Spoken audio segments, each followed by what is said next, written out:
आदाब, ये आकाशवाणी है। खबरों के साथ मैं अर्जुमंद अली खान।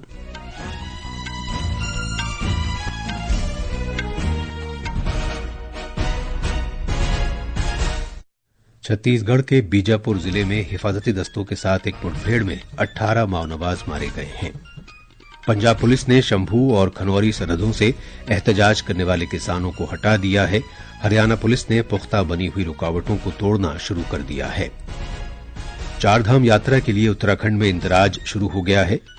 आज पारसी नया साल नौरोज मनाया जा रहा है। अमरीकी फेडरल रिजर्व ने शरह सूद में कोई रद्दबदल नहीं किया है। भारतीय क्रिकेट कंट्रोल बोर्ड ने आईसीसी चैंपियंस ट्रॉफी 2025 जीतने पर टीम इंडिया के लिए 58 करोड़ रुपए के इनाम का ऐलान किया है। और आज शाम नई दिल्ली में इंडिया पैरा गेम्स 2025 शुरू होंगे।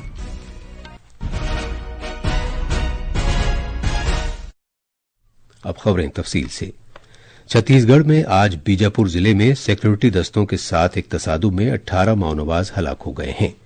डिस्ट्रिक्ट रिजर्व ग्रुप का एक जवान इस वाकये में शहीद हो गया। मौसूल हुई इत्तला के मुताबिक बीजापुर और दांतेवाड़ा अजला की सरहद पर जंगलाती इलाके में सिक्योरिटी दस्तों की एक मुश्तरका टीम कार्रवाई के लिए गई थी।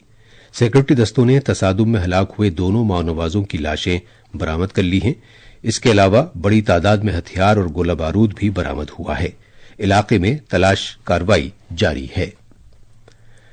पार्लियामेंट के दोनों ऐवानों की कार्रवाई दिन में 2 बजे तक के लिए मुलतवी कर दी गई है, क्योंकि डीएमके और अपोजिशन के कुछ दूसरे मेंबर लोकसभा और असेंबली हलकों की मुजव्वजा हदबंदी पर एहतजाज कर रहे थे। आज जब दिन में 12 बजे पहले इल्तवा के बाद लोकसभा की कार्रवाई शुरू हुई तो डीएमके के मेंबर ऐसी टी शर्ट्स फिर से पहने हुए नजर आए जिन पर मुजव्वजा हदबंदी पर एहतजाज के नारे लिखे हुए थे। सदनशीन ने इस पर एतराज किया। डीएमके और कांग्रेस के कुछ मेंबरान ने ऐवान में शोरगुल किया, जिसके नतीजे में कार्रवाई दिन में 2 बजे तक के लिए मुलतवी कर दी गई। इस मामले पर राज्यसभा में भी 3 बार कार्रवाई मुलतवी करना पड़ी। सुबह में कार्रवाई दिन में 12 बजे तक मुलतवी की गई, बाद में इसे 12:15 बजे तक और फिर दिन में 2 बजे तक के लिए मुलतवी करना पड़ा। मरकजी वजीर प्रहलाद जोशी ने डीएमके पर इल्जाम लगाया है कि वो पार्लियामेंट में मुजव्वजा हदबंदी का मामला तमिलनाडु में अपनी नाकामी को छुपाने के लिए उठा रही है। पार्लियामेंट के बाहर नामनिगारों से बात करते हुए जनाब जोशी ने कहा कि मरकजी हुकूमत मुल्क के जुनूबी हिस्से के साथ नाइंसाफी नहीं होने देगी। उन्होंने कहा कि हदबंदी की कार्रवाई मर्दमशुमारी के बाद होगी। सेंसस के बाद डिलिमिटेशन का कानून के लिए पार्लियामेंट में आएगा और honourable home minister with all responsibility and sensitiveness he has told we will not allow anything injustice to happen for the southern India. इस दौरान डीएमके के अरकान पार्लियामेंट ने पार्लियामेंट अहाते के अंदर हदबंदी के मामले पर एहतजाज किया। मीडिया से बात करते हुए पार्टी की रुकने पार्लियामेंट कनिमोई करुणानिधि ने कहा कि पार्टी मुंसिफाना हदबंदी पर जोर दे रही है। उन्होंने कहा कि डीएमके मरकजी हुकूमत से मुजव्वजा हदबंदी के बारे में वजाहत चाहती है, क्योंकि इससे तमिलनाडु समेत जुनूबी रियासतों के मफादात मुतासर हो सकते हैं।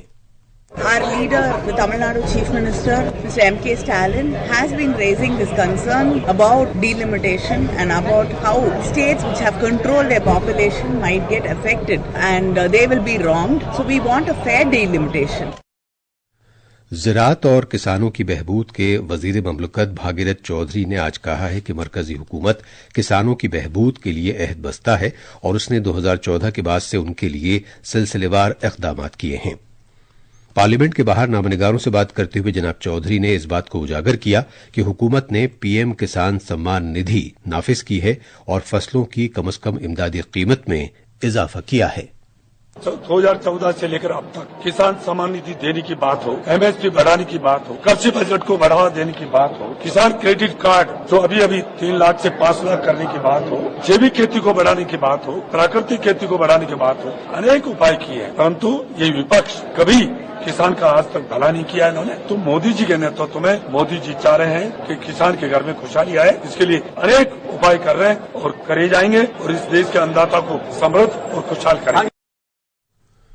पंजाब हुकूमत की जानिब से शंभू और खनौरी बॉर्डर्स पर एहतजाज के मकाम से किसानों को हटाए जाने पर वजीर मौसूफ ने हुक्मरान आम आदमी पार्टी और कांग्रेस को तनकीद का निशाना बनाया।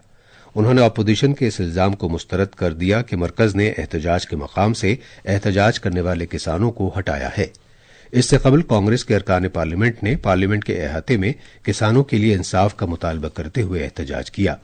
लोकसभा में अपोजिशन के रहनुमा राहुल गांधी भी इसमें शामिल हुए।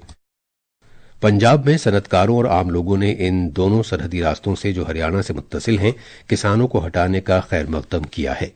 किसानों की तरफ से बनाए गए आर्जी ढांचों और सरहदी रास्तों पर खड़ी की गई रुकावटों को हटा दिया गया है। अलबत्ता मोटर गाड़ियों के लिए शाहराह को अभी खोला जाना बाकी है, क्योंकि हुक्काम पुख्ता बनाई गई रुकावटों को दूर कर रहे हैं। ये दोनों सरहदी रास्ते किसानों के एहतजाज की वजह से तकरीबन 1 साल से ज्यादा अरसे से बंद थे। किसान अपनी फसलों के लिए कम से कम कानूनी इमदादी कीमत और दूसरे मुतालबात पूरा करने की मांग कर रहे थे। ये खबरें आकाशवाणी से नशर की जा रही हैं। उत्तराखंड में 4 धाम यात्रा के लिए रजिस्ट्रेशन शुरू हो गया है। इस साल रजिस्ट्रेशन में आधार के जरिए तस्दीक की जाएगी और अकीदतमंदों को रजिस्ट्रेशन के दौरान आधार कार्ड की अपनी तफसीलात फराहम करनी होंगी। कुल रजिस्ट्रेशन में से 60% ऑनलाइन जबकि 40% ऑफलाइन किए जाएंगे, जिससे अकीदतमंदों को परेशानी न हो। इस अमल में सहूलत फराहम करने के लिए हरिद्वार और ऋषिकेश समेत सफर के रास्तों पर रजिस्ट्रेशन मराकज की तादाद में इजाफा किया जाएगा।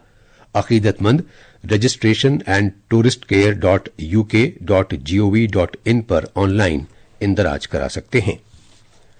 वजीर आजम नरेंद्र मोदी ने पारसी नए साल नौरोज के मौके पर अवाम को मुबारकबाद दी है। एक सोशल मीडिया पोस्ट पर जनाब मोदी ने कहा कि यह खास दिन सभी के लिए खुशियां मसरत लाता है और सभी लोग सेहतमंद भी रहेंगे। उन्होंने अपने पैगाम में उम्मीद जाहिर की कि आने वाले साल में तरक्की और कामयाबी हासिल होगी और मेलजोल और हमआहंगी के रिश्ते मजबूत होंगे। वजीर खारजा डॉक्टर एस जयशंकर ने आज नई दिल्ली में 10वें CII भारत LAC कॉन्क्लेव से खिताब किया। आलमी इख्तिसादी मंजरनामे को उजागर करते हुए डॉक्टर जयशंकर ने कहा कि दुनिया एक गैर यकीनी और बदलती हुई सूरत हाल के दौर से गुजर रही है, जहां माजी के दबाव और मुस्तकबिल के चैलेंज बहुत ज्यादा इम्कानात वाला उनसुर पैदा करते हैं। उन्होंने कोविड-19 वबा और उसके तरक्की पजीर ममालिक पर तवील मुद्दती असरात का जिक्र किया, जिसने पायदार तरक्याती अहदाफ को भी मुतासिर किया है। डॉक्टर जयशंकर ने यह भी कहा कि खुराक, ईंधन और खाद की यकीनी फराहमी के ताल्लुक से यूक्रेन तनाजा तनाव का एक इजाफी पहलू रहा है। वजीर मौसूफ ने इस बात को उजागर किया कि किसी एक जोग्राफियाई इलाके में वसाइल की भरमार के खतरात से आलमी मईशत को बचाने की जरूरत है। The implications of the Ukraine conflict for food, fuel and fertilizer security have been additional stress points. Even otherwise, the global economy was witnessing pressures of unviable debt, deteriorating terms of trade and hard currency shortages. The cost of borrowing, particularly for developing countries, has been exorbitant. Clearly, there is a need to de-risk the global economy from the dangers of over-concentration in any single geography. अमरीकी federal reserve ने अपने बुनियादी शरह सूद में कोई तब्दीली नहीं की है और इसे 4.25% से 4.50% बरकरार रखा है। BCCI ने आज ICC चैंपियंस ट्रॉफी 2025 जीतने के लिए भारतीय टीम की खातिर 58 करोड़ रुपए की नकद इमदाद का ऐलान किया है। खेलो इंडिया पैरा गेम्स 2025 का दूसरा एडिशन आज नई दिल्ली में शुरू हो रहा है। खेलेगा खेलेगा मेरा इंडिया, जीतेगा जीतेगा मेरा इंडिया। इसमें 36 रियासतों और मरकज के जेर इंतजाम इलाकों के 1300 से ज्यादा एथलीट्स हिस्सा लेंगे। जमीनी सतह पर खेलकूद को फरोग देने के लिए खेलो इंडिया मुहिम के हिस्से के तौर पर मुख्तलिफ खेलों के ये मुकाबले हो रहे हैं। आखिर में खास खबरें एक बार फिर। छत्तीसगढ़ के बीजापुर जिले में हिफाजती दस्तों के साथ एक मुठभेड़ में 18 माओनवाज मारे गए हैं। पंजाब पुलिस ने शंभू और खनौरी सरहदों से एहतजाज करने वाले किसानों को हटा दिया है। हरियाणा पुलिस ने पुख्ता बनी हुई रुकावटों को तोड़ना शुरू कर दिया है। 4 धाम यात्रा के लिए उत्तराखंड में इंदराज शुरू हो गया है। आज पारसी नया साल नौरोज मनाया जा रहा है।